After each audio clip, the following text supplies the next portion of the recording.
اعوذ باللہ من الشیطان الرجیم بسم اللہ الرحمن الرحیم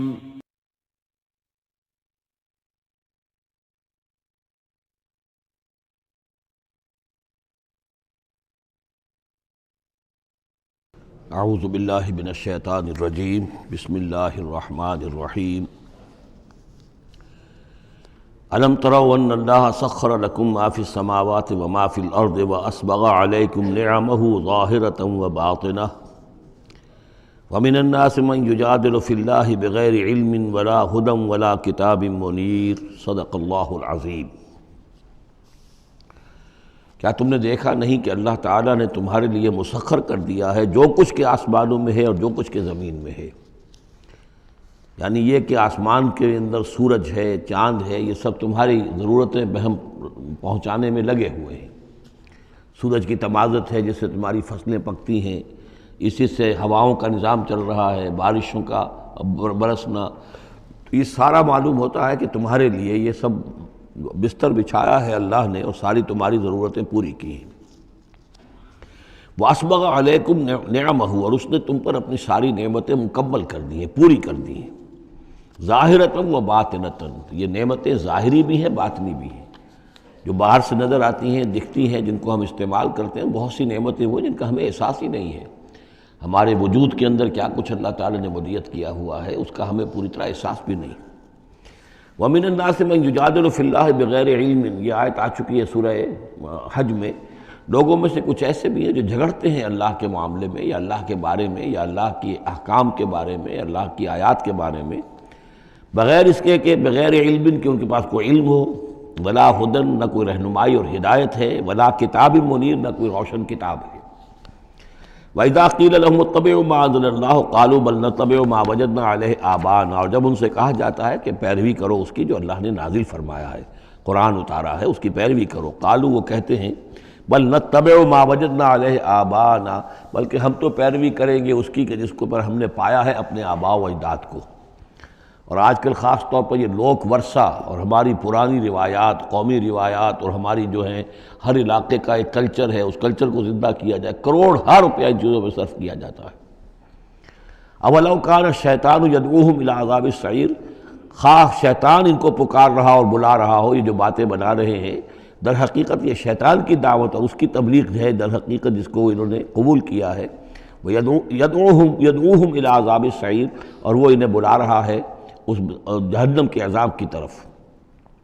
وَمَن يُسْلِمْ وَجْهَهُ إِلَى اللَّهِ وَهُوَ مُحْسِنٌ، اور جس شخص نے اپنا چہرہ اللہ کے سامنے جھکا دیا، تابع فرمان کر دیا اپنے چہرے کو الی اللہ، اللہ کی جانب، وَهُوَ مُحْسِنٌ، اور وہ احسان کی روش اختیار کرے، فَقَدِ اسْتَمْسَكَ بِالْعُرْوَةِ الْوُثْقَىٰ، تو اس نے تو مضبوط تھام لیا ہے، مضبوط کنڈے کو، اس کا ہاتھ پڑ گیا ہے۔ یہ سورہ بقرہ میں بھی یہ الفاظ آئے تھے آیت الکرسی کے فوراً بعد۔ فَمَن يَكْفُرْ بِالطَّاغُوتِ وَيُؤْمِن بِاللَّهِ فَقَدِ اسْتَمْسَكَ بِالْعُرْوَةِ الْوُثْقَىٰ وَإِلَى اللَّهِ عَاقِبَةُ الْأُمُورِ، اور تمام معاملات کا انجام آخر کار اللہ ہی کے ہاتھ میں ہے، اللہ ہی تک اس کو لوٹا دیا جائے گا۔ وَمَن كَفَرَ فَلَا يَحْزُنكَ كُفْرُهُ، اور اے نبی جو کفر کر رہا ہے تو آپ اس کے کفر اور کفر کے لیے جو وہ بھاگ دوڑ کر رہا ہے اس سے آپ پریشان نہ ہو، دلگیر نہ ہو۔ الینا مرجعہم، میری طرف ان سب کو لوٹنا ہے، فننبئہم بما عملوا، ہم انہیں اچھی طرح بتا دیں گے، جتلا دیں گے جو کچھ کہ انہوں نے کیا تھا۔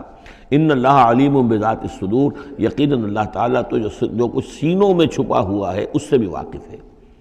نمتعہم قلیلا، ہم انہیں ذرا تھوڑی دیر کے لیے ساز و سامان دے رہے ہیں، دنیا کے اندر یہ مزے لے لیں، مزے لوٹ لیں۔ ثم نضطرہم الی عذاب غلیظ، پھر ہم انہیں کشاں کشاں لے آئیں گے، کھینچ کر پکڑ کر لے آئیں گے اس عذاب کی طرف جو بہت گاڑھا ہے۔ وَلَئِن سَأَلْتَهُم مَّن خَلَقَ السَّمَاوَاتِ وَالْأَرْضَ لَيَقُولُنَّ اللَّهُ، اور جب اگر آپ ان سے پوچھیں کس نے پیدا کیا آسمان اور زمین تو وہ کہیں گے اللہ نے۔ قُلِ الْحَمْدُ لِلَّهِ، کہیے الحمدللہ، ساری حمد بھی پھر اسی کی ہے۔ بل اکثرہم لا یعلمون، لیکن یہ کہ ان کی اکثریت علم نہیں رکھتی۔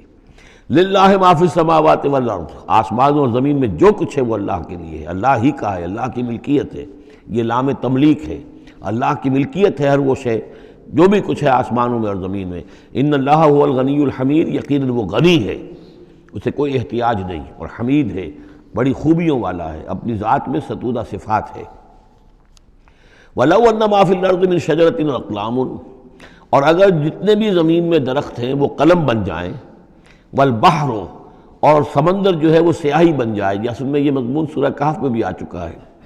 قُلْ لَوْ كَانَ الْبَحْرُ مِدَادًا لِكَلِمَاتِ رَبِّي وَلَنَفِدَ الْبَحْرُ قَبْلَ أَن تَنفَدَ كَلِمَاتُ رَبِّي وَلَوْ جِئْنَا بِمِثْلِهِ مَدَدًا، اگر پورا سمندر جو ہے میرے رب کے کلمات کو لکھنے کے لیے سیاہی بن جائے تو وہ سیاہی سمندر ختم ہو جائے گا، لیکن یہ کہ میرے رب کے کلمات ختم نہیں ہوں گے چاہے اتنا ہی سمندر اور لے آیا جائے۔ وہی مضمون یہاں بھی آ رہا، اور یہ بات نوٹ کی ہے، میں نے کئی مرتبہ آپ کو بتائی ہے کہ اہم مضامین قرآن مجید میں کم سے کم 2 جگہ ضرور ملتے ہیں۔ وَلَوْ، اب وہاں پر صرف سیاہی کا تذکرہ تھا، یہاں سیاہی کے ساتھ قلم۔ وَلَوْ أَنَّ مَا فِي الْأَرْضِ مِنْ شَجَرَةٍ أَقْلَامٌ، اگر جتنے بھی درخت زمین میں ہیں وہ سب کے سب قلم بن جائیں۔ وَالْبَحْرُ، اور سیاہی جو ہے یہاں پہ اب محذوف سمجھیے مدادن، اور بحر جو ہے سمندر جو ہے وہ سیاہی کی شکل اختیار کر لے۔ یمدہ من بعدہ سبعۃ ابحر، اور اس سیاہی کو پھر مزید پھیلائے اور بڑھائے 7 سمندر اور اس کے اندر جو ہے ڈال دیے جائیں۔ ما نفدت کلمات اللہ، اللہ تعالیٰ کی کلمات ختم نہیں ہوں گے۔ اور یہ میں عرض کر چکا ہوں، اس سے مراد کیا ہے کہ ہر شے جو اس کائنات میں ہے اللہ تعالیٰ کے کلمہ کن کا ظہور ہے، تو گویا کہ یہ تمام مخلوقات جو ہے کلمات اللہ ہے۔ اس اعتبار سے ظاہر بات ہے کہ احصاء کرنا ممکن ہی نہیں، اور آج کچھ نہ کچھ ہمیں اندازہ ہے کہ یہ کائنات کتنی وسیع و عریض ہے۔ ابھی تک بڑی سے بڑی ٹیلیسکوپس ایجاد کرنے کے باوجود trillions and trillions and trillions of light years تک تو ہم نے دیکھ لیا ہے، لیکن کائنات کا سرا ابھی ہمیں نظر نہیں آیا کہ یہ شروع کہاں ہوتی ہے ختم کہاں ہوتی ہے۔ تو اس سے اندازہ کریں اللہ تعالیٰ کی خلاقی کا اور اس کی مخلوقات کتنی ہیں۔ تو وہ جتنے بھی کلمات کن ہیں، اگر ان کو لکھنے کے لیے تمام جو ہے زمین کے درخت وہ قلم بن جائیں اور تمام سمندر جو ہیں وہ سیاہی بن جائیں اور 7 سمندر اور بھی اس میں ایڈ کر دیے جائیں، تب بھی یہ کہ اللہ کے کلمات ختم نہیں ہوں گے۔ ان اللہ عزیز الحکیم، یقیناً اللہ تعالیٰ زبردست ہے، حکمت والا۔ اب ادھر تو اس میں تو اللہ تعالیٰ کی تخلیق کی وسعت اور عظمت کا تذکرہ ہو گیا، اب اس کا جو اس کے انتظام کا معاملہ، اس کی تدبیر جو ہے اس میں کس قدر یسر ہے، کتنی آسانی ہے، کتنی سہولت ہے اس کے لیے۔ یعنی اس کائنات کو جیسے کہ سورہ بقرہ میں آیت الکرسی میں بھی آیا تھا وَلَا يَئُودُهُ حِفْظُهُمَا، یہ آسمانوں اور زمین کی حفاظت اس پر کوئی بھاری نہیں ہے، مشکل نہیں ہے، اس کو جو ہے اس کے تھامنے میں، اس کے چلانے میں کوئی اس کے لیے یہ کام بوجھل نہیں ہے، وزنی نہیں ہے۔ وَلَا يَئُودُهُ حِفْظُهُمَا وَهُوَ الْعَلِيُّ الْعَظِيمُ، تو اسی کو یہاں فرمایا ما خلقکم ولا بعثکم الا کنفس واحدہ، تم سب کو پیدا کرنا اور تم سب کو دوبارہ پیدا کر لینا اللہ تعالیٰ کے لیے ایسے ہی جیسے ایک نفس کا پیدا کر دینا، اللہ کے لیے یہ اتنا یسیر ہے۔ ان اللہ سمیع بصیر، یقیناً اللہ تعالیٰ سمیع ہے اور بصیر ہے۔ تو گویا کہ ایک ہے اللہ کی تخلیق کی وسعت و عظمت، وہ تو کلمات الہی، اور ایک ہے اللہ تعالیٰ پر یہ کتنا ہلکا ہے، اہون علیہ، یہ اس کے لیے بہت آسان ہے، یسر اور سہولت اللہ تعالیٰ اس کے انتظام کو اور اس کو جو لے کر چل رہا ہے اس پر بھاری نہیں۔ الم تر ان اللہ یولج اللیل فی النہار، کیا تم دیکھتے نہیں کہ اللہ تعالیٰ رات کو پرو لاتا ہے دن میں، ویولج النہار فی اللیل، اور دن کو پرو لاتا ہے رات میں۔ اب یہ ایک تو اس کا مفہوم یہ ہو سکتا ہے کہ جیسے ایک ڈوری ہے اور اس ڈوری کے اندر اگر آپ نے دانے ڈالے ہوئے تسبیح میں، ایک سیاہ ہے ایک سفید ہے، ایک سیاہ ایک سفید ہے، تو سیاہ کے بعد سفید، سفید کے بعد سیاہ، یہ تو آتا چلا جائے گا۔ ایک یہ ہے کہ کبھی دن بڑھتا ہے اور رات گھٹتی ہے، گویا کہ دن جو ہے رات میں داخل ہو رہا ہے، کبھی رات بڑھنے لگتی ہے دن گھٹنے لگتا ہے، گویا کہ دن جو ہے وہ رات کو انکروچ کر رہا ہے، رات کے حصے کو گویا کہ اس نے قبضے میں کر لے لیا ہے۔ تو اس طریقے سے اللہ تعالیٰ پرو دیتا ہے رات کو دن میں، دن کو رات میں۔ وَسَخَّرَ الشَّمْسَ وَالْقَمَرَ، اور اس نے مسخر کر دیا ہے سورج کو اور چاند کو، كُلٌّ يَجْرِي إِلَىٰ أَجَلٍ مُّسَمًّى، یہ سب کے سب چل رہے ہیں ایک وقت معین تک کے لیے۔ وَأَنَّ اللَّهَ بِمَا تَعْمَلُونَ خَبِيرٌ، اور یقیناً اللہ تعالیٰ جو کچھ کہ تم کر رہے اس سے باخبر ہے۔ ذَلِكَ بِأَنَّ اللَّهَ هُوَ الْحَقُّ، یہ اس لیے کہ اللہ حق ہے۔ وَأَنَّ مَا يَدْعُونَ مِن دُونِهِ الْبَاطِلُ، اور یہ کہ جس کو یہ پکار رہے ہیں اللہ کے سوا وہ سب باطل ہیں، ان کی کوئی حقیقت ہی نہیں۔ باطل اس کو کہتے ہیں جو نظر تو آئے ہو نہ، کوئی حقیقت اس کی نہ ہو، جیسے سراب، پانی نظر آتا ہے لیکن پانی ہے نہیں۔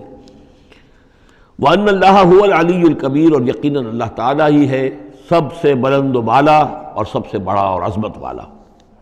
الم تر ان الفلک تجری فی البحر بنعمت اللہ لیریکم من آیاتہ، کیا تم دیکھتے نہیں کہ کشتیاں چلتی ہیں سمندر میں یا دریا میں اللہ کی نعمتوں کو لے کر. ظاہر بات ہے ٹرانسپورٹ جو ہوتی تھی پہلے بہت بڑی، وہ سمندروں میں کشتیوں سے، دریاؤں میں بھی.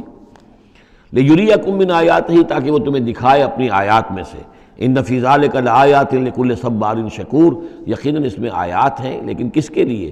ان سب لوگوں کے لیے جو صبر کرنے والے ہیں، شکر کرنے والے ہیں.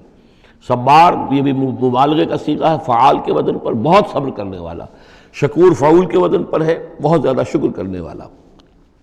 وَإِذَا غَشِيَهُم مَّوْجٌ كَالظُّلَلِ، اور جب یہ کبھی سمندر میں ہوتے ہیں اور ان کے اوپر ایک موج چڑھتی ہے اور ڈھانپ لیتی ہے انہیں جیسے کہ بادل ہوں، ایسی موج آ رہی ہے کہ گویا کہ وہ تمہارے اوپر سے گزر جائے گی. دعوا اللہ مخلصین لہ الدین، تو وہ پکارنے لگتے ہیں اللہ کو اسی کے لیے اپنی اطاعت کو خالص کرتے ہوئے. فلما نجاہم من البر، اور جب اللہ انہیں نجات دے کر لے آتا ہے خشکی پر، فمنہم مقتصد، تو ان میں سے کچھ وہ لوگ ہیں کہ جو بیچ کی چال پر چلتے ہیں، یعنی یہ کہ اکثر و بیشتر جو ہیں وہ پھر شرک کی راہ اختیار کر لیتے ہیں. وما یجحد بآیاتنا الا کل ختار کفور، اور ہماری آیات کا انکار نہیں کرتے مگر وہی جو قول کے جھوٹے ہیں اور ناشکر ہیں.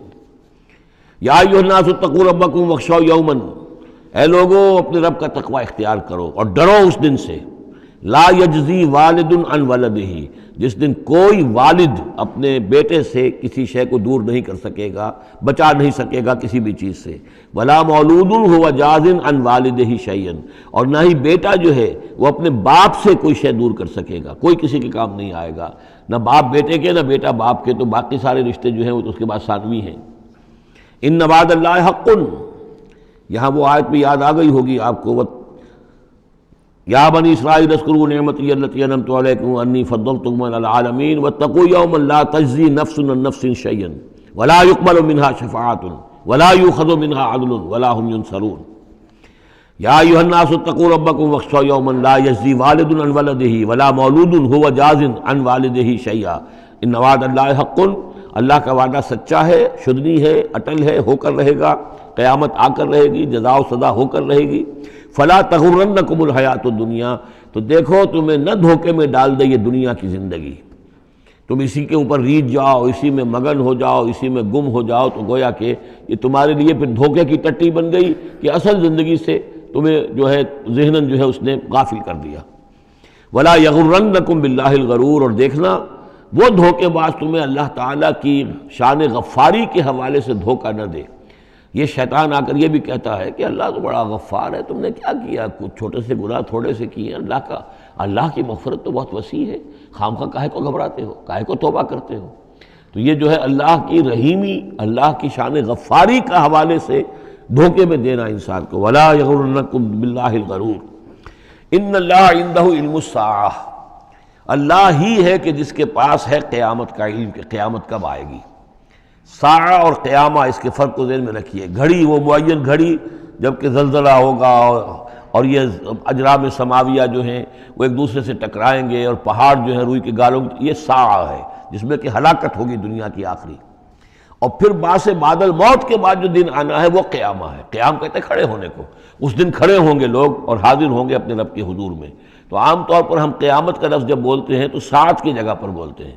قرآن کی جو پرٹیکولر اپنی ٹرمینالوجی ہے اس میں یہ ساعہ ہے، وہ گھڑی کہ جس میں ہلچل ہوگی اور یہ جو بھی کچھ ہونا ہے جس کا کہ نقشہ کھینچا گیا، القاریہ والقاریہ وما ادراک ما القاریہ، یہ ہے الساعہ. لیکن پھر جب باس بعد الموت کے بعد جب کھڑے ہونا ہے قبروں سے نکل کر اللہ کے حضور میں، تو یہ ہوگا قیامہ، کھڑے ہونے کا دن. ان اللہ عندہ علم الساعہ، وہ ساعت کب آئے گی اس کا علم صرف اللہ کے پاس ہے. وَيُنَزِّلُ الْغَيْثَ، وہی بارش برساتا ہے. وَيَعْلَمُ مَا فِي الْأَرْحَامِ، وہ جانتا ہے جو کچھ کے رحموں میں ہے، ماں کے پیٹ میں کیا ہے وہ جانتا ہے. وَمَا تَدْرِي نَفْسٌ، اور کوئی جان نہیں جانتی ماذا تکسب غدا، کہ کل وہ کیا کمائی کرے گی. وَمَا تَدْرِي نَفْسٌ، اور کوئی جان نہیں جانتی بِأَيِّ أَرْضٍ تَمُوتُ، کہ کس زمین میں اس کی موت واقع ہوگی. ایک شخص ہے اپنے ملک سے صرف چند دن کے لیے کہیں باہر گیا، وہیں انتقال ہو گیا، اسے کبھی گمان بھی نہیں ہو سکتا تھا. سال ہر سال سے کہیں مقیم ہے، وہاں موت نہیں آئی، اور کہیں گیا ہے اور وہاں موت آ گئی. تو کوئی نہیں جانتا کس زمین میں اس کی موت واقع ہوگی. ان اللہ علیم الخبیر، یقیناً اللہ تعالیٰ علیم اور خبیر ہے.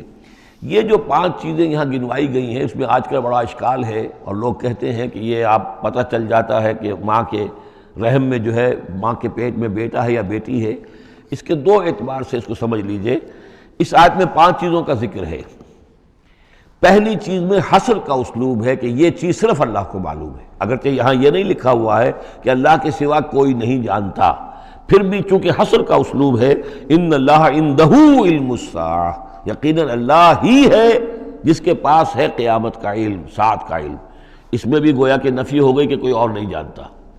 دو آخری چیزوں میں بھی نفی ہے، وما تدری نفس ماذا تکسب غدا، کوئی نہیں جانتا کہ کل وہ کیا کمائے گا، اس میں بھی کیٹیگوریکل نفی ہے اس کی۔ وما تدری نفس بأی ارض تموت، یہ بھی پھر کیٹیگوریکل نفی ہے کہ نہیں کوئی جانتا، کوئی جان نہیں جانتی کہ کہاں اس کی موت واقع ہوگی۔ لیکن دو چیزیں جو ہے ان میں کیٹیگوریکل ڈینائل نہیں ہے۔ وَيُنَزِّلُ الْغَيْثَ، اللہ بارش برساتا ہے، یہ کہاں لکھا؟ نہ یہاں اس حصر کا اسلوب ہے، نہ یہ لکھا ہے کہ یہ کام جو ہے صرف اللہ کرتا ہے۔ اسی طرح یعلم ما فی الارحام، اللہ جانتا ہے جو کچھ کے رحموں میں ہے، اب یہ جو نہیں لکھا کہ کوئی اور نہیں جانتا۔ اس اعتبار سے قرآن مجید کے الفاظ جو ہیں ان کے اوپر تو اعتراض وارد ہو ہی نہیں سکتا۔ البتہ اعتراض اگر کچھ وارد ہوتا تو ایک حدیث پر ہوتا ہے۔ حدیث میں یہ آیا ہے کہ حضرت جبرائیل نے جب پوچھا تھا کہ مجھے قیامت کے بارے میں بتائیے، تو اس میں سے ایک روایت میں یہ الفاظ آئے ہیں کہ فی خمس لا یعلمہن الا اللہ، یہ قیامت کا علم جو ہے یہ تو ان 5 چیزوں میں سے ہے جنہیں اللہ کے سوا کوئی نہیں جانتا، اور وہاں حضور نے یہ ساری چیزیں گنوائی ہیں۔ اس کا جو ہے جواب وہ یہ ہے کہ رحم میں کیا ہے اس کا صرف ایک پہلو ہمیں معلوم ہوا ہے کہ وہ بیٹا یا بیٹی ہے، باقی جو کچھ ہے اس کے نہ معلوم کتنے پہلو ہیں، کتنا ذہین ہے، کس قدر فطین ہے، اس کے اندر کیا اوصاف ہیں، اس میں کیا صلاحیتیں ہیں، شقی ہے یا سعید ہے، نیکوکار ہوگا بدکار ہوگا، کیا پتہ ہے، یا ہوگا یا ہوگی۔ تو اس سے یہ کہ اس کی جو حدیث کا بھی معاملہ ہے اس کی بھی جو ہے اس کی توضیح موجود ہے، اس پہ کسی گھبرانے کی ضرورت نہیں ہے۔ ان اللہ علیم الخبیر، یقیناً اللہ تعالیٰ علیم اور خبیر ہے۔ سورۃ السجدہ، اب یہ سورہ مبارکہ آئی ہے، یہ 3 رکوعوں پر مشتمل ہے اور اس میں بڑا ردم بہت تیز ہے، اور یہ ذہن میں رکھیے گا کہ یہ حضور کی بہت محبوب صورتوں میں سے ایک صورت ہے، اس لیے کہ آپ کا یہ رواج، آپ کا یہ معمول تھا کہ آپ جمعے کے روز صبح فجر کی پہلی رکعت میں اس سورہ سجدہ کی تلاوت فرمایا کرتے تھے۔ تو جن صورتوں کے ساتھ حضور کو خاص طور پر کوئی تعلق خاطر تھا اضافی طور پر، تو اس کا ہمیں اسی سے اندازہ ہوتا ہے کہ نمازوں میں آپ جو زیادہ پڑھتے تھے، تو فجر کی نماز جمعے کے دن اس میں بالعموم آپ کا یہ معمول تھا کہ یہ سورہ سجدہ جو ہے پوری 3 رکوع پوری جو ہے وہ پہلی رکعت میں پڑھتے تھے، اور دوسری رکعت کے اندر سورۃ الدہر، یا پھر یہ کہ کبھی کبھی ایسا ہوتا تھا کہ پہلی صورت میں سورہ جمعہ اور دوسری میں سورہ منافقون، وہ 2 رکوعوں کی صورتیں ہیں، لیکن یہ جو ہے یہ صورت خاصی طویل ہے۔ الف لام میم تنزیل الکتاب لا ریب فیہ من رب العالمین، اس کتاب کا اتارا جانا ہے کہ جس میں کوئی شک نہیں، کوئی فریب نہیں، رب العالمین کی طرف سے ہے۔ ام یقولون افترا، کیا یہ کہتے ہیں کہ یہ محمد نے خود گھڑ لی ہے صلی اللہ علیہ وسلم، خود لکھ لی ہے؟ بل هو الحق من ربک، نہیں، یہ الحق ہے تیرے رب کی طرف سے۔ لتنذر قوما ما اتاہم من نذیر، تاکہ خبردار کر دیں آپ اے نبی اس قوم کو کہ جس کے پاس کوئی نبی پہلے نہیں آیا، کوئی خبردار کرنے والا نہیں آیا۔ حضرت اسماعیل سے لے کر اور حضرت محمد تک بڑے طویل عرصے تک کوئی نبی اس نسل میں نہیں آیا، اس قوم میں نہیں آیا۔ لعلہم یہتدون، آپ خبردار کریں انہیں شاید تاکہ وہ ہدایت پائیں، شاید کہ وہ ہدایت پائیں، تاکہ وہ ہدایت پائیں۔ اللہ الذی خلق السماوات والارض وما بینہما فی 6 ایام، اللہ وہ ہے کہ جس نے پیدا کیا آسمانوں کو اور زمین کو اور جو کچھ ان دونوں کے مابین ہے 6 دنوں میں۔ ثم استوى علی العرش، پھر وہ متمکن ہو گیا تخت حکومت پر، تخت پر۔ ما لکم من دونہ من ولی، نہیں ہے تمہارے لیے اس کے مقابلے میں من ولی ولا شفیع، یہاں دون کا لفظ جو ہے مقابلے میں، اس کے خلاف، یعنی جب کہ وہ پکڑے تمہیں سزا دینا چاہے تو اس کے اس فیصلے کے کوئی آڑے نہیں آ سکتا، نہ کوئی ولی اور نہ کوئی شفیع۔ افلا تتذکرون، تو کیا تم تذکر نہیں کرتے، سمجھتے نہیں ہو، عقل سے کام نہیں لیتے۔ یدبر الامر من السماء الى الارض، وہ تدبیر کرتا ہے امر کی آسمان سے زمین کی طرف۔ ظاہر بات ہے کہ اللہ تعالیٰ کے جو فیصلے ہوتے ہیں، اور اس میں ایک تو ہے 1000 سال کا ایک نقشہ ہے جو اللہ بناتا ہے، پلاننگ ہے، جو اللہ کا ایک دن ہے، لیکن یہ کہ ہمارے حساب سے جو 1 سال ہے اس کے لیے بھی جو لیلۃ القدر آتی ہے وہ در حقیقت وہ اس سال کا بجٹ سیشن ہے کہ اس 100,000 سال میں سے اس سال کے اندر کیا کیا ہونا ہے۔ تو اس طریقے سے اللہ تعالیٰ کا جو عالمی حکومت کا نظام ہے اس میں اس طریقے کی پلاننگ ہے۔ یدبر الامر من السماء الی الارض، وہ تدبیر کرتا ہے اپنے امر کی آسمان سے زمین کی طرف، فرشتے اترتے ہیں احکام کو لے کر کہ اب یہ کام یہاں پر ہونے ہیں، یہ امپلیمنٹیشن ہونی ہے۔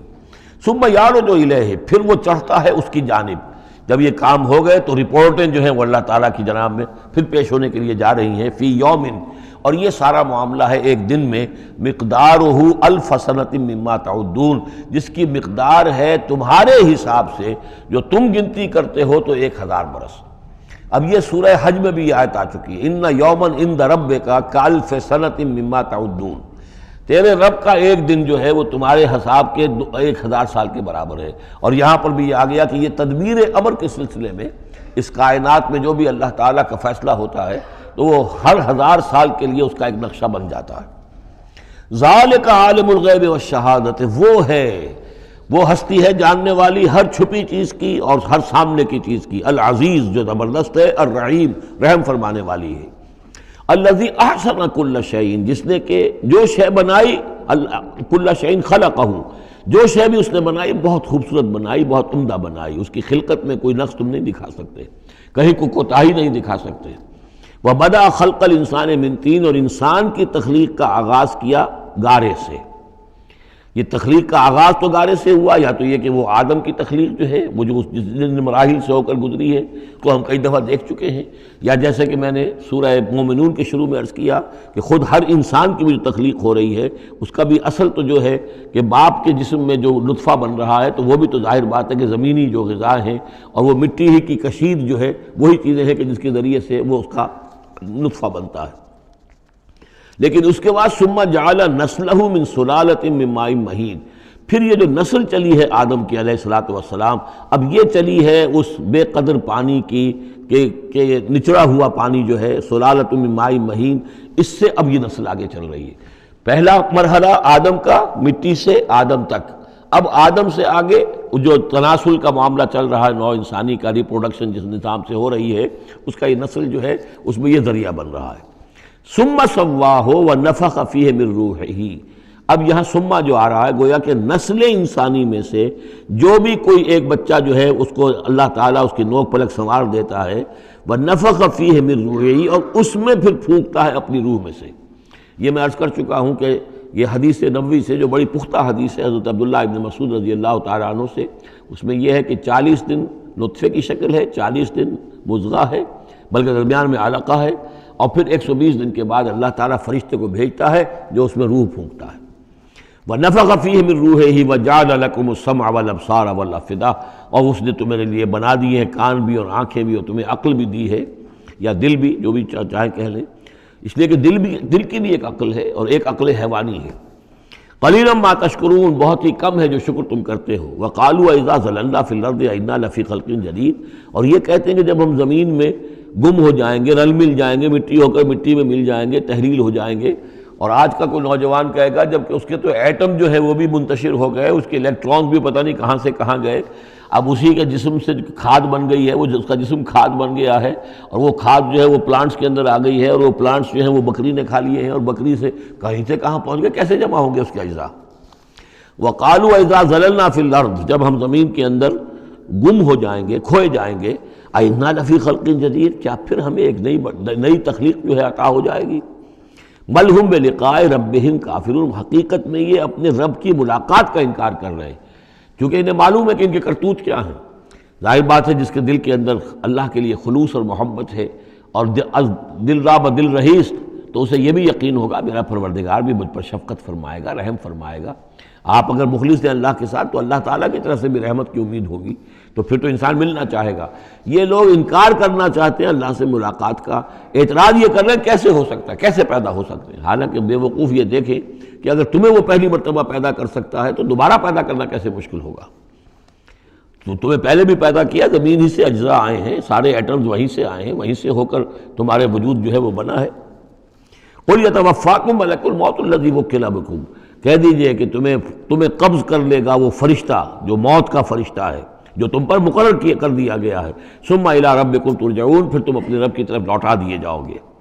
وَلَوْ تَرَىٰ إِذِ الْمُجْرِمُونَ نَاكِسُو رُءُوسِهِمْ، اور کاش کہ تم دیکھ سکو وہ منظر جب کہ یہ مجرم کھڑے ہوں گے سر ڈالے ہوئے اپنے پروردگار کے سامنے. ربنا ابصرنا وسمعنا، وہ کہیں گے پروردگار اب ہم نے دیکھ لیا، حقیقت ہم پر منکشف ہو گئی، اب ہم نے سن لیا، ہر بات جو ہے ہم نے پا لی. فرجعنا، تو ایک دفعہ ہمیں دنیا میں لوٹا دے. نعمل صالحا، اب ہم نیک عمل کریں گے. انا موقنون، اب ہمیں یقین آ گیا. ایمان کیا، ایمان سے بھی آگے کی بات، اب تو پورا یقین ہمیں حاصل ہو گیا. وَلَوْ شِئْنَا لَآتَيْنَا كُلَّ نَفْسٍ هُدَاهَا، اگر اسی طرح ہم نے ہدایت دینی ہوتی پردے اٹھا کر تو دنیا ہی میں ہم سب کو جو ہے ہدایت دے دیتے. اب فائدہ جو ہے، اب ایمان لانے کا کوئی فائدہ نہیں ہے، اب تو جزا کا وقت ہے، یہ اب وہ امتحان کا وقت ختم ہو چکا. وَلَوْ شِئْنَا لَآتَيْنَا كُلَّ نَفْسٍ هُدَاهَا وَلَكِنْ حَقَّ الْقَوْلُ مِنِّي، لیکن میری طرف سے تو یہ میرا فیصلہ جو ہے یہ ثابت ہو چکا ہے، پختہ ہے، صادر ہو چکا ہے. لَأَمْلَأَنَّ جَهَنَّمَ مِنَ الْجِنَّةِ وَالنَّاسِ أَجْمَعِينَ، کہ میں جہنم بھی تو میں نے بنائی ہے نا، آخر اس کے لیے بھی مجھے ایندھن چاہیے. تو اب تو یہ کہ تم لوگ اس کا ایندھن بنو گے. اب تو میں جنات اور انسان جو بھی تھے، جو باغی تھے ہمارے، اب ان کو اس جہنم کے اندر جھونک کر رہیں گے. فَذُوقُوا بِمَا نَسِيتُمْ لِقَاءَ يَوْمِكُمْ هَذَا، اب چکھو ذرا مزہ اس چیز کا جو تم نے آج کے دن کی ملاقات کا انکار کیا یا اسے نظر انداز کیے رکھا.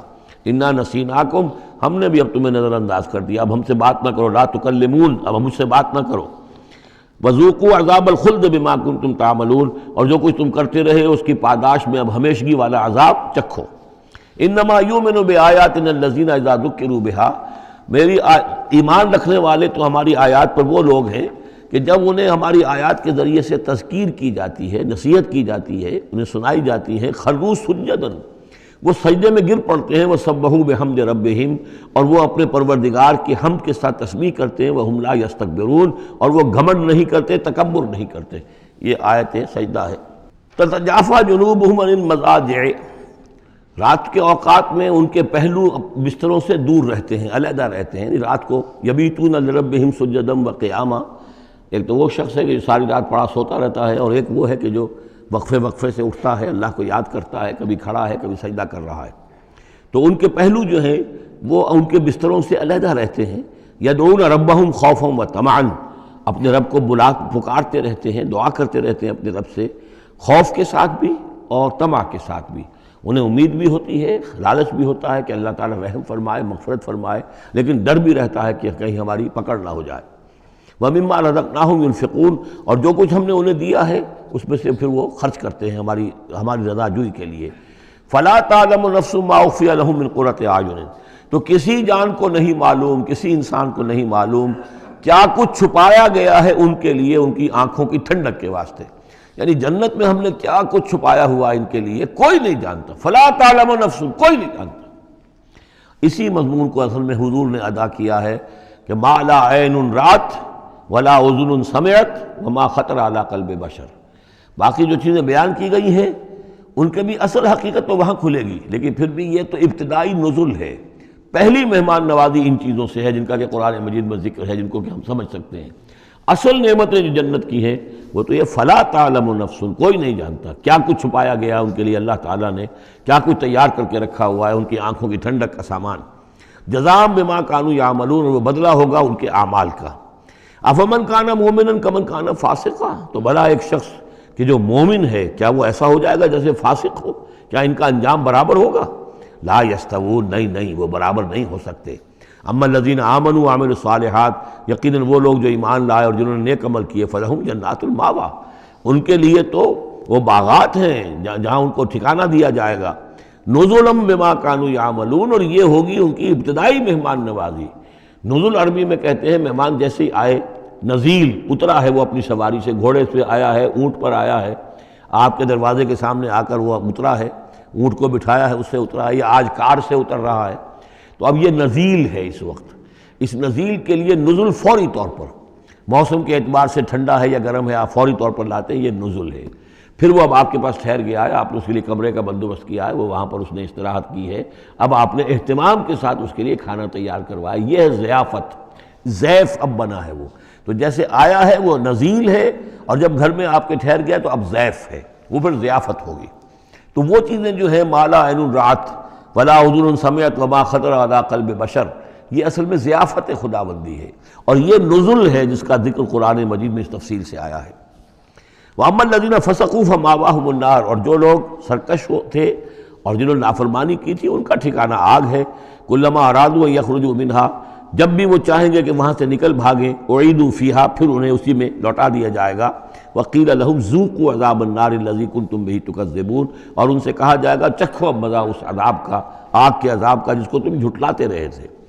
وَلَنُذِيقَنَّهُم مِّنَ الْعَذَابِ الْأَدْنَىٰ دُونَ الْعَذَابِ الْأَكْبَرِ لَعَلَّهُمْ يَرْجِعُونَ۔ یہ ہے آیت نمبر 21 اس سورہ مبارکہ کی، اور آیت نمبر 41 تھی سورہ الروم کی۔ ظہر الفساد فی البر والبحر بما کسبت ایدی الناس لیذیقہم بعض الذی عملوا لعلہم یرجعون۔ ہم لوگوں کے کرتوتوں کے کچھ اعمال کی سزا دنیا میں دے دیتے ہیں، شاید کہ یہ جاگ جائیں، ہوش میں آ جائیں اور یہ لوٹ آئیں، پلٹ آئیں، توبہ کریں۔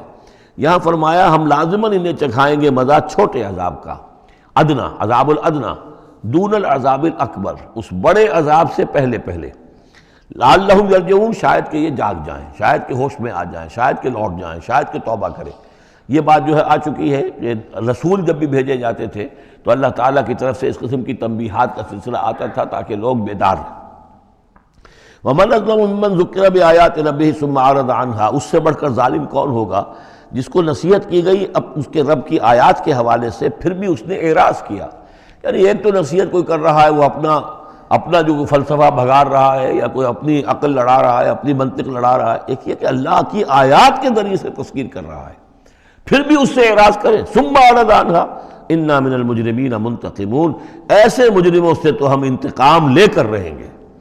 وَلَقَدْ آتَيْنَا مُوسَى الْكِتَابَ فَلَا تَكُنْ فِي مِرْيَةٍ مِّن لِقَائِهِ، اور ہم نے موسیٰ کو کتاب دی تھی، اور یہ جملہ متردہ بیچ میں آیا ہے کہ اے نبی آپ بالکل شک میں نہ رہیے اس کی ملنے سے یا اس کی ملاقات کے۔ اس کا ایک ترجمہ یہ کیا گیا ہے کہ شب معراج میں حضرت موسیٰ سے بھی حضور کی ملاقات ہوئی تھی، تو اس کی طرف اشارہ ہے کہ آپ کی جو ملاقات ہوئی تھی وہ موسیٰ ہی سے ہوئی تھی، اس میں کوئی شک نہ کیجیے۔ لیکن زیادہ جو قرین قیاس ہے اور جو سیاق و سباق کے ساتھ مناسبت رکھتا ہے وہ یہ ہے، تو اے نبی آپ بالکل کوئی شک نہ رکھیں اس بات میں کہ جو کتاب موسیٰ کو دی گئی تھی وہ واقعتاً اللہ کی طرف سے تھی، کتاب کا ملنا اللہ کی طرف سے تھا، اور اس قرآن کا ملنا جو آپ کو ملی ہے یہ بھی اللہ کی طرف سے ہے۔ اور حضور سے خطاب کرتے ہوئے بھی در حقیقت یہاں پر روح سخن جو ہے وہ لوگوں سے ہے کہ تم کوئی شک نہ کرو کہ تورات اللہ نے ہی دی تھی حضرت موسیٰ کو، اور قرآن اللہ ہی نے دیا ہے محمد کو صلی اللہ علیہ وسلم۔ وَجَعَلْنَاهُ هُدًى لِبَنِي اسرائیل، اور اس کو ہم نے ٹھہرایا تھا، بنا دیا تھا ہدایت، رہنمائی بنی اسرائیل کے لیے۔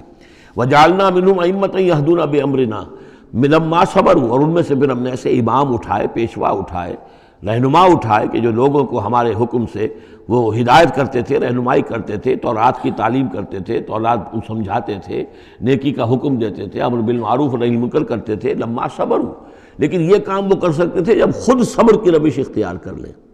اگر آدمی اپنی تمام توانائیاں اور قوتیں زیادہ سے زیادہ عیش، زیادہ سے زیادہ دولت جمع کرنے پر کرے گا تو وقت کہاں سے لائے گا ان کاموں کے لیے؟ اور اس کام کے لیے تو ظاہر بات ہے آپ کو بدی پر کسی کو روکنا ہے، ٹوکنا ہے، نہیں منکر کرنا ہے تو کوئی صبر بھی کرنا پڑے گا، کوئی مصیبت بھی آئے گی، کوئی تکلیف بھی آئے گی، کوئی آپ کو ستائے گا بھی، گالیاں دے گا، اور اگر حکومت کے خلاف آپ نے کوئی بات کہی ہے تو حکومت آپ کو سزا دے گی۔ لہذا صبر کے بغیر یہ کام نہیں ہوتے۔ وَجَعَلْنَا مِنْهُمْ أَئِمَّةً يَهْدُونَ بِأَمْرِنَا، اب ہر شخص کے ہم میں سے یہ خواہش پیدا ہونی چاہیے کہ اللہ تعالیٰ ہمیں بھی، اگر بنی اسرائیل میں سے اللہ تعالیٰ نے بہت سے لوگ ایسے اٹھا دیے جن کی یہ تعریف کی جا رہی ہے، جعلنا منہم ائمۃ یہدون بامرنا لما صبروا، اللہ تعالیٰ ہمیں توفیق دے کہ ہم بھی اس امت مسلمہ میں اسی کام کے کرنے والے بن جائیں تاکہ لوگوں کو خیر کی طرف بلائیں، حق کی طرف دعوت دیں، لیکن اس کے لیے اپنے لیے صبر اختیار کرنا ضروری ہے۔ کم سے کم اپنا جو ہے اسٹینڈرڈ آف لیونگ رکھیں تاکہ یہ کہ ہم اپنا وقت سپیئر کر سکیں، جس کو تبلیغی بھائی کہتے ہیں تفریغ الاوقات، اوقات فارغ نہیں کریں گے اپنے، سارا وقت تو لگا ہوا ہے آپ پیسہ کمانے میں، اس لیے کہ اس کے ایک خاص قسم کا معیار زندگی بنا لیا ہے، اور اس کو مینٹین کرنے کے لیے اب جتنا کچھ آپ کو چاہیے اب دن رات ایک کریں گے تو آپ اپنے اس معیار زندگی کو مینٹین کر سکتے ہیں۔ گویا کہ اب ہم اس معیار زندگی کو پوج رہے ہیں، ہمارے پاس اب وقت ہی نہیں ہے، صلاحیت کہاں لگائیں، کس وقت میں لگائیں، کیا کام کریں۔ لیکن صبر کی روش ہوگی اور پھر قرآن مجید کے ساتھ وہ تعلق ہوگا تو پھر انشاءاللہ تعالیٰ اللہ تعالیٰ نے انسان میں بڑی صلاحیتیں رکھی ہیں، بڑی قوتیں رکھی ہیں، مسجود ملائک بنایا ہے، اللہ کے کریشن کا کلائمیکس ہے، یہ تو اللہ تعالیٰ کی یوں سمجھیے کہ تخلیق کا نقطہ عروج ہے، تو اس کے اندر صلاحیتیں ہیں۔ آدمی ارادہ کر لے، ہمت کرے، فیصلہ کر لے، تو پھر یہ کہ اللہ تعالیٰ جو ہے اس کے لیے راستے کھول دیتا ہے۔ وَجَعَلْنَا مِنْهُمْ أَئِمَّةً يَهْدُونَ بِأَمْرِنَا لَمَّا صَبَرُوا وَكَانُوا بِآيَاتِنَا يُوقِنُونَ۔ ایک تو یہ کہ صبر کریں اور ہماری آیات کے اوپر پورا یقین ہو۔ إِنَّ رَبَّكَ هُوَ يَفْصِلُ بَيْنَهُمْ يَوْمَ الْقِيَامَةِ فِيمَا كَانُوا فِيهِ يَخْتَلِفُونَ۔ یقیناً آپ کا رب فیصلہ کرے گا ان کے مابین قیامت کے دن ان تمام چیزوں میں جن میں یہ اختلاف کر رہے تھے۔ اولم یہد لہم کما اہلکنا من قبلہم من القرون یمشون فی مساکنہم، کیا ان کے لیے یہ بات کافی نہیں ہوئی ان کی رہنمائی کے لیے، ان کو سبق دکھانے کے لیے کہ ان سے پہلے ہم نے کتنی ہی بستیوں کو اور کتنی ہی نسلوں کو جو ہے ہلاک کیا ہے، کہ وہ جو پھرتے تھے اپنی انہی مساکن میں، اپنے شہروں میں، اور ایک مفہوم یہ کہ جن میں اب یہ پھر رہے ہیں، یہ جاتے ہیں اور سمود کی بستیوں کے پاس سے گزرتے ہیں۔ خبر آئی ہے کہ کوئی برطانوی سیاست جو ہے وہ محققین، انہوں نے وہ ڈیڈ سی میں اس کے ساحل کے ساتھ ہی اور پانی کے نیچے وہ آثار موجود ہیں اس شہر کے کہ جس کی طرف حضرت لوط علیہ السلام کو بھیجا گیا تھا۔ تو خبر میں یہ ہے کہ قرآن اور تورات کی جو بات ہے اس کی تصدیق ہو گئی ہے، لیکن وہ بستی جو ہے میرا پہلے گمان یہی تھا کہ وہ جو ہے اصل میں سمندر کے اندر آ چکی ہے، اور شاید اسی لیے ڈیڈ سی اس کا نام ہو کہ پورے شہر جو ہیں بڑے ہوئے وہ اس کے اندر دھنس گئے ہیں، اور گویا کہ سب کے سب اسی کے اندر جو ہے ان کی قبر بن گئی ہے، وہ پانی کی قبر کے اندر وہ دفن ہوئے ہیں۔ بہرحال یہ تمام چیزیں جو ہیں تم پھرتے ہو، آتے ہو، جاتے ہو، انہی لوگوں کے مساکن کے اندر اب تم پھر رہے ہو۔ ان فی ذلک لآیات فلا یسمعون، اس میں یقیناً نشانیاں ہیں، تو کیا تم عقل سے کام نہیں لیتے، سنتے نہیں ہو؟ اولم یروا انا نسوق الماء الی الارض الجرز، کیا انہوں نے دیکھا نہیں کہ ہم پانی کو ہانک کر لے جاتے ہیں ایک ایسی زمین کی طرف جو چٹیل پڑی ہے، بے آب و گیا ہے، فنخرج بہ زرعا تاکل منہ انعامہم وانفسہم، پھر ہم اس کے ذریعے سے اس پانی میں کھیتی اگا دیتے ہیں کہ جس میں سے کھاتے ہیں ان کے مویشی بھی اور خود یہ بھی۔ افلا یبصرون، تو کیا یہ دیکھتے نہیں ہیں؟ وَيَقُولُونَ مَتَىٰ هَٰذَا الْفَتْحُ إِن كُنتُمْ صَادِقِينَ، اور وہ یہ کہتے ہیں کب ہوگا یہ فیصلہ، اگر تم سچے ہو تو بتاؤ اے مسلمانوں، یہ قیامت یا عذاب یہ کب آئے گا؟ قُلْ يَوْمَ الْفَتْحِ لَا يَنْفَعُ الَّذِينَ كَفَرُوا إِيمَانُهُمْ، کہہ دیجئے وہ جو فیصلے کا دن ہوگا پھر اس دن کافروں کا ایمان لانا ان کے لیے ہرگز مفید نہیں ہوگا۔ ایمان لانا غیب میں اب، جبکہ وہ حقائق جو ہیں وہ غیب کے پردے میں چھپے ہوئے ہیں، تب وہ مفید ہے، لیکن جب فیصلہ ہو جائے گا اور جب تمام حقائق جو ہیں وہ نگاہوں کے سامنے آ جائیں گے، یوم الفتح لا ينفع الذین کفروا ایمانہم ولا هم ینظرون، اور پھر انہیں کوئی مہلت نہیں ملے گی کہ اب وہ کوئی توبہ کر لیں یا کوئی اپنی اصلاح کر لیں۔ فاعرض عنہم، تو اے نبی آپ ان سے اعراض فرمائیے، ان سے درگزر کیجئے، ان کی باتوں پر زیادہ نہ جائیے۔ منتظر انہم منتظرون، آپ بھی انتظار کیجئے اور یہ بھی انتظار کر رہے ہیں۔ اب اس کے بعد آ گئی ہے سورہ احزاب، 8 سورتیں مکی اب ختم ہو گئیں، سورۃ الفرقان، سورۃ الشعراء، سورۃ النمل، سورۃ القصص، پھر سورۃ العنکبوت، سورۃ الروم، سورۃ لقمان اور سورۃ السجدہ۔ اب یہ سورت ہے واحد، اور یہ نوٹ کر لیجئے اچھی طرح، اس کا جوڑا ہے سورہ نور کے جو ہم پڑھ چکے ہیں۔ پہلے 14 سورتوں کے بعد ایک سورت آئی مدنی، سورہ نور، اب 8 مکی سورتوں کے بعد ایک سورت آئی ہے، یہ سورہ احزاب، اور اتنی گہری مناسبت ان کے مضامین میں، معاشرتی احکام، زمانہ نزول کے اعتبار سے یہ 1 سال پہلے نازل ہوئی ہے سورہ نور سے۔ یہ سن 5 زمانہ نزول ہے، وہ سن 6 زمانہ نزول ہے۔ چنانچہ جو معاشرتی احکام آئے ہیں ان میں بھی آپ کو یہ ترتیب ملے گی کہ پردے کے ابتدائی احکام اس صورت میں آئے ہیں، اور پردے کے ابتدائی احکام سے مراد کیا ہے؟ گھر سے باہر نکلتے ہوئے عورت کو کیا کرنا ہے، مسلمان عورت کو کیا کرنا ہے، گھر سے باہر کا پردہ کیا ہے۔ لیکن گھر کے اندر جو پردہ ہے، سطر ہے اس کا ذکر جو ہے وہ یہ سورہ نور کے اندر تھا جو ہم پڑھ چکے ہیں۔ اس کے محرم کون کون ہیں، گھر میں کون آ سکتا ہے، باقی سب جو ہے نامحرم۔ وہ گھروں میں ہمارا جو نظام بنا تھا کہ بیٹھک باہر ہوتی تھی، جو بھی مہمان آیا ہے، کوئی آیا باہر ٹھہرے گا، اندر نہیں جائے گا۔ باہر کا ایک مردانہ حصہ ہے مکان کا، پھر وہ ایک ڈیوڑی ہوتی تھی، ڈیوڑی میں سے اندر پھر زنانہ ہے۔ خواتین آئیں گی تو اندر جائیں گی، باقی مرد جو ہے وہ باہر ٹھہریں گے، اندر نہیں جائیں گے۔ ہمارے یہاں کی وہ مکس جو ہے وہ معاشرت نہیں تھی، مخلوط معاشرت نہیں تھی۔ تو اس میں یہ ہے کہ جو نامحرم ہے وہ وہاں رہیں گے، باہر بیٹھک میں بیٹھیں گے، اور جو محرم ہے وہ اندر جا سکتا ہے۔ اس جو گھر کی خاتون ہے، خاتون خانہ ہے، اس کا بھائی ہے، اس کا بھتیجا ہے، اس کا بھانجا ہے، اس کے والد ہیں، اس کا چچا ہے، وہ ہے، ٹھیک ہے، وہ محرم ہے، وہ گھر کے اندر جا سکتے ہیں۔ یہ سارے احکام اس میں دیے گئے۔ سورہ نور کا اور سورہ احزاب کا ایک فرق یہ ہے کہ سورہ احزاب میں اگرچہ جنگ کے معاملے میں کچھ تذکرہ تو ہے، لیکن کسی جنگ کا وہاں پر ذکر موجود نہیں ہے۔ خلافت قائم کرنے کا معاملہ ہے، وہ آیا ہے کہ خلافت اب قائم ہوگی، لیکن خلافت کے قیام کے لیے جو اصل ٹرننگ پوائنٹ تھا وہ جنگ احزاب تھی، غزوہ احزاب، اس کا ذکر جو ہے وہ سورہ احزاب میں ہے۔ تو اس طریقے سے یہ دونوں صورتیں باہم بہت ہی ایک دوسرے سے مشابہ ہیں، اور جیسا کہ میں نے عرض کیا تھا آیت نمبر 35 وہاں کی عظیم ترین آیت ہے۔ اللہ نور السماوات والارض مثل نورہ کمشکات فیہا مصباح المصباح فی زجاجہ، یہ جو آیت ہے پوری وہ عظیم ترین آیت ہے ایمان کی حقیقت پر۔ اور ٹھیک 35ویں آیت اس صورت کے اندر ہے کہ جب وہ ایمان حقیقی دل میں پیدا ہو جاتا ہے تو انسان کی شخصیت میں کیا اوصاف پیدا ہوتے ہیں، وہ 10 اوصاف مردوں اور عورتوں کے ذمن میں دہرا کر آئے ہیں، وہ اس سورہ مبارکہ میں نمبر 35 آیت وہی ہے۔ اس میں ایک خاص بات نوٹ کیجئے کہ اگرچہ اس کے جو 2 رکوع ہیں، دوسرا اور تیسرا، وہ ایک ہیں اپنے مضمون میں، اور اس کے اندر غزوہ احزاب کا تذکرہ ہے۔ پہلا رکوع جو ہے وہ پھر چوتھے کے ساتھ جا کر ملے گا، جیسے کہ ہم نے دیکھا تھا سورہ توبہ کے اندر بھی کہ پہلا رکوع پھر چوتھے کے ساتھ جا کر ملتا تھا، اس کے مضامین جو ہے اس کے ساتھ ملتے تھے۔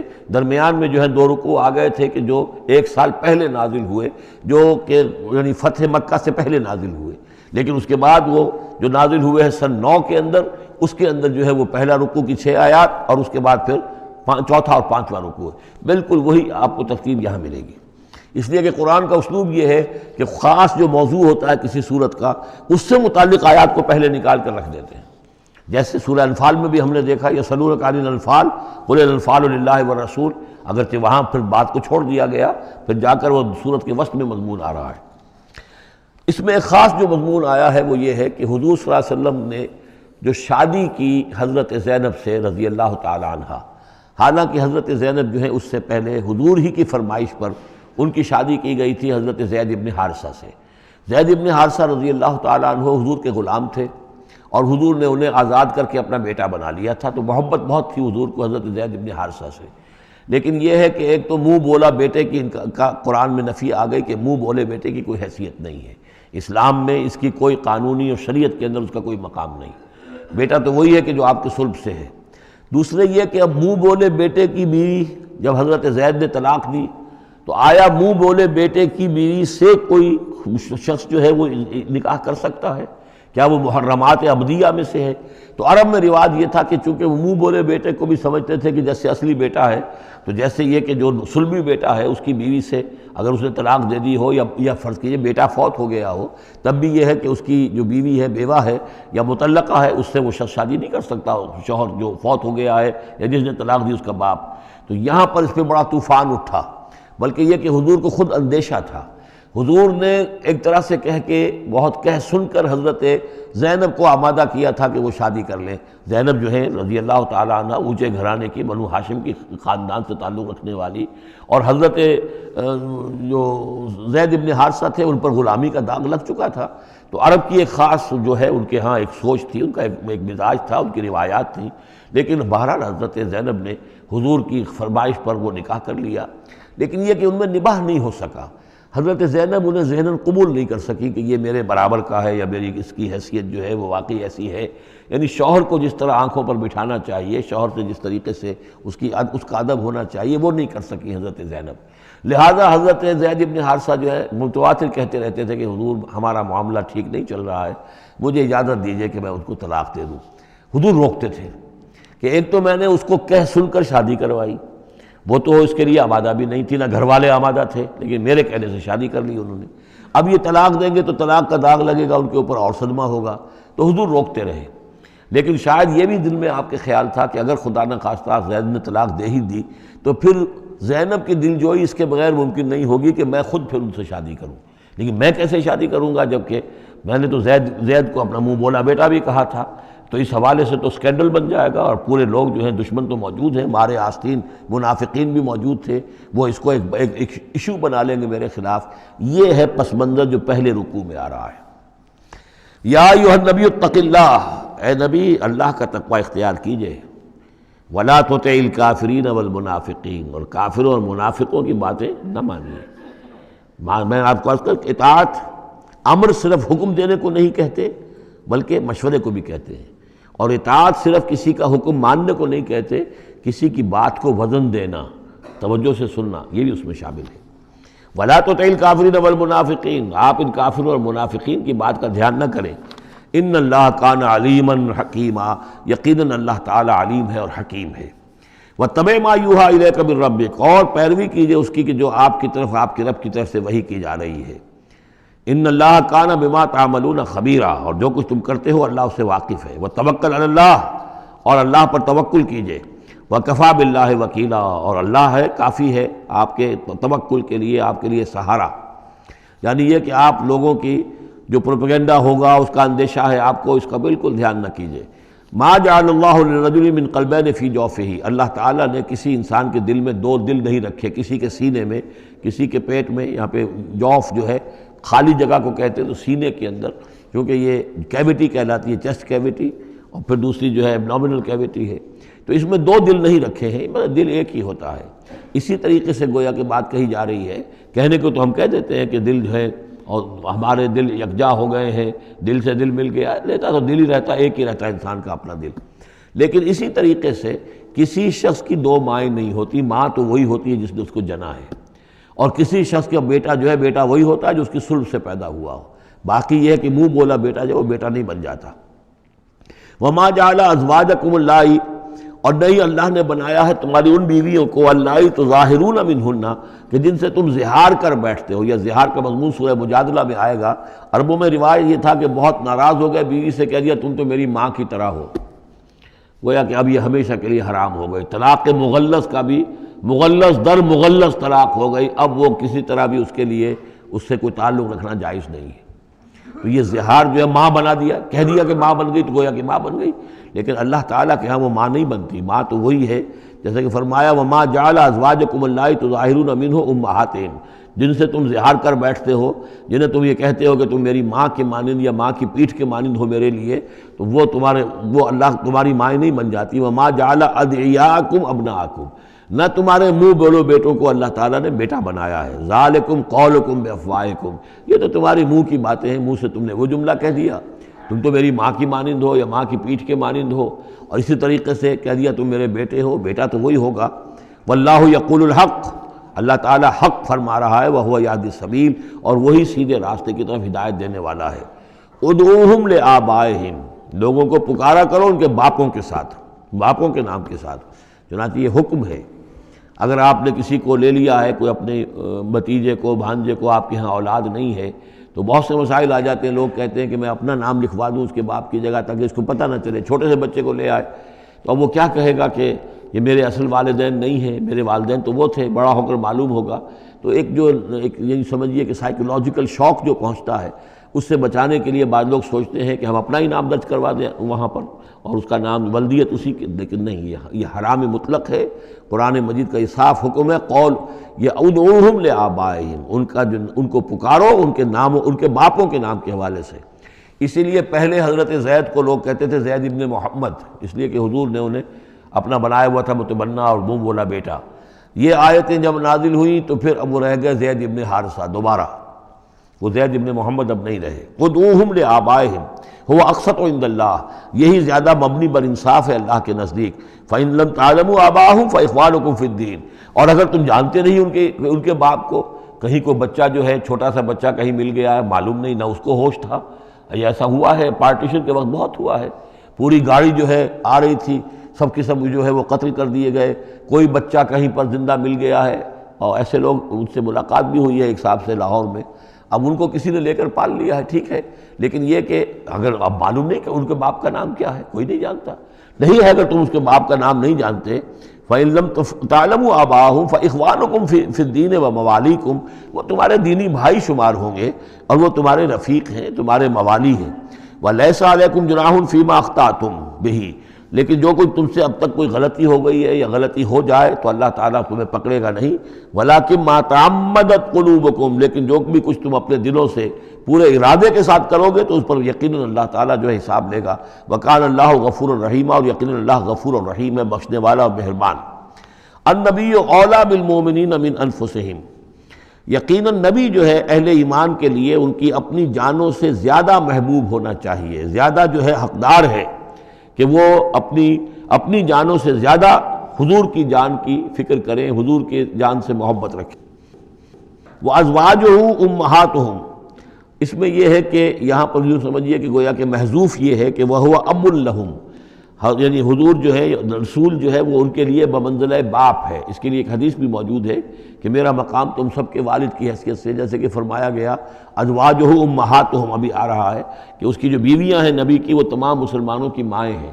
اسی لیے ہم ام المومنین حضرت عائشہ، ام المومنین حضرت خدیجہ الکبریٰ، ام المومنین حضرت صفیہ، تو یہ تمام جو ہیں صفیہ ہیں، تو یہ سب کی سب جو ہے ام المومنین ہیں۔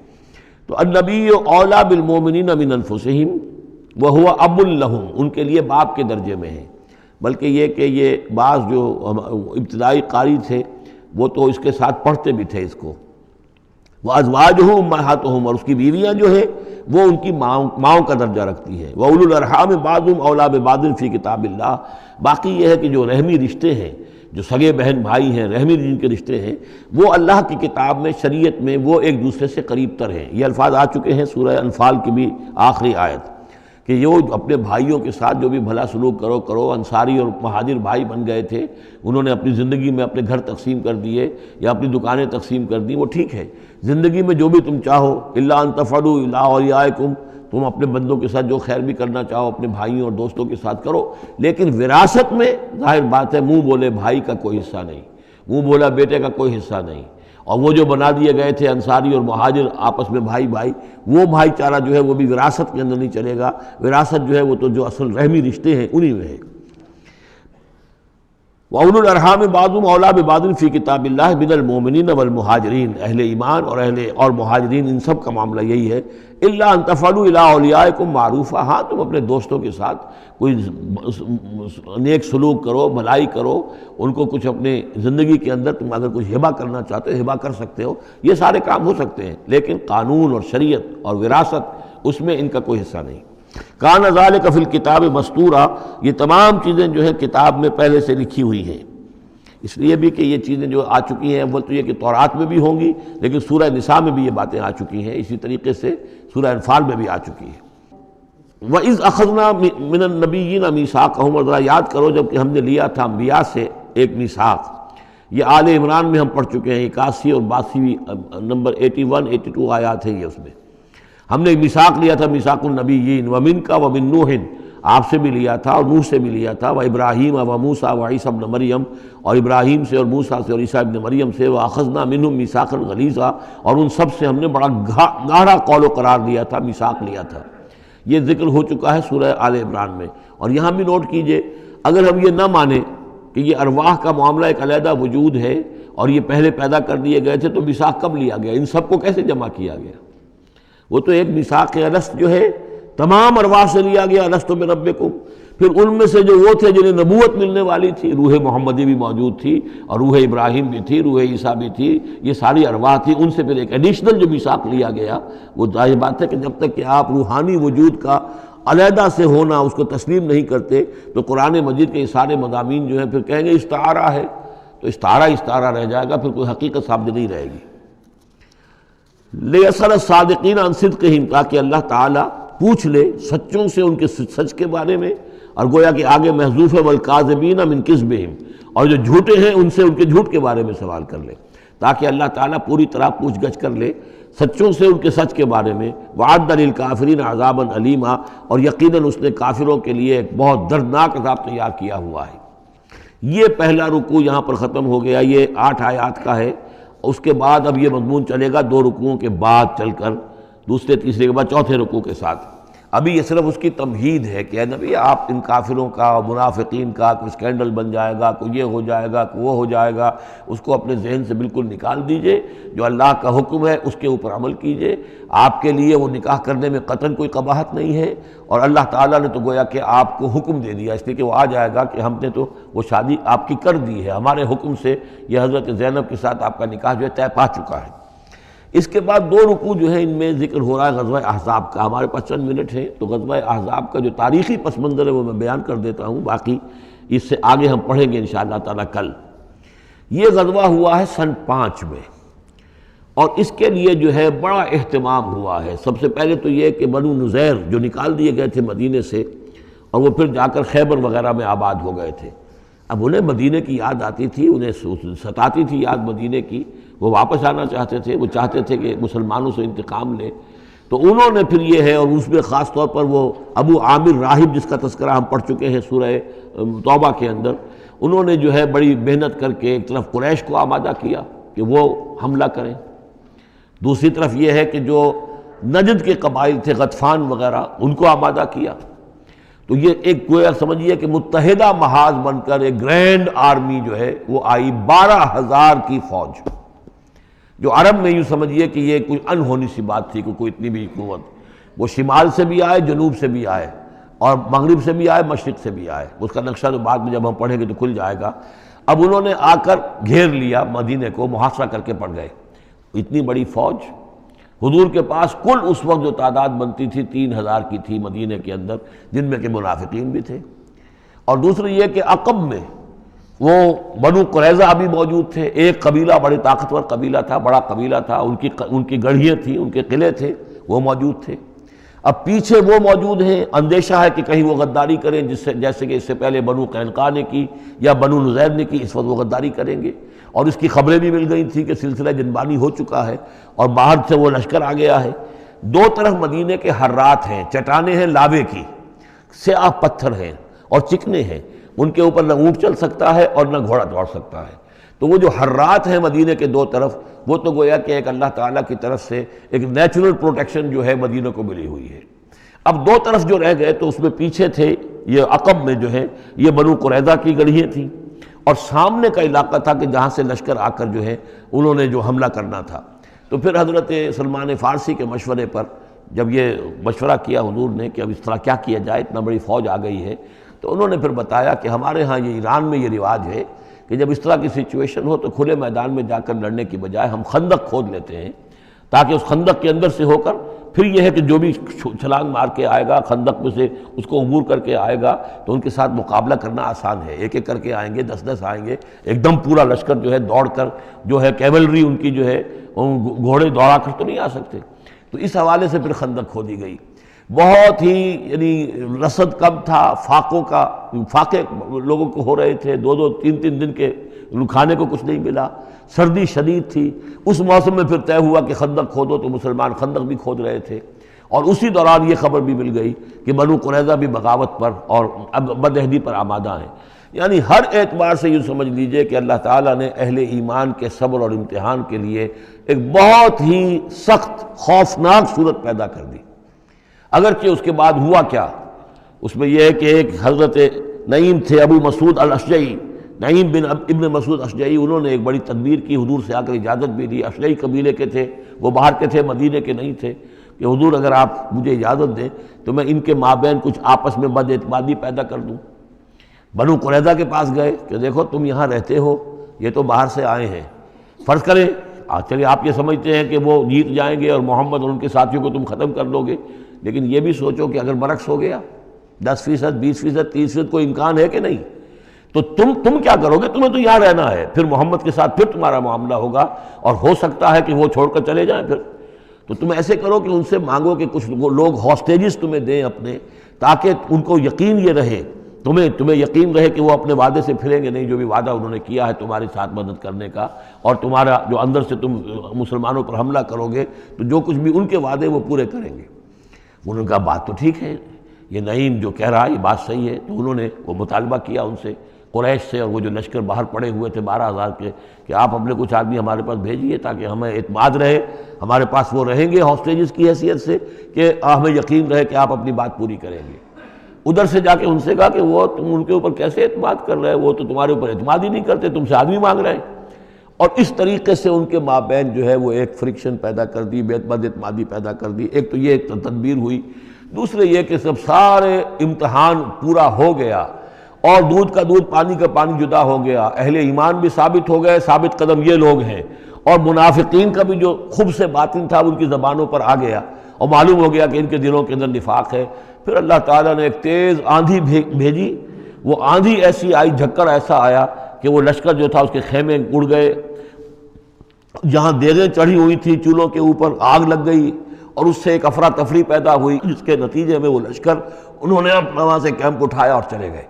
باقاعدہ کوئی بڑی لڑائی کی کوئی شکل پیدا ہی نہیں ہوئی، لیکن اللہ نے بس امتحان جو ہے ایک شدید مسلمانوں کا لے لیا۔ اب اس کے بارے میں انشاءاللہ تعالیٰ کل ہم اس کا مطالعہ کریں گے۔ بارک اللہ لی و لکم فی القرآن العظیم ونفعنی وإیاکم بالآیات والذکر الحکیم۔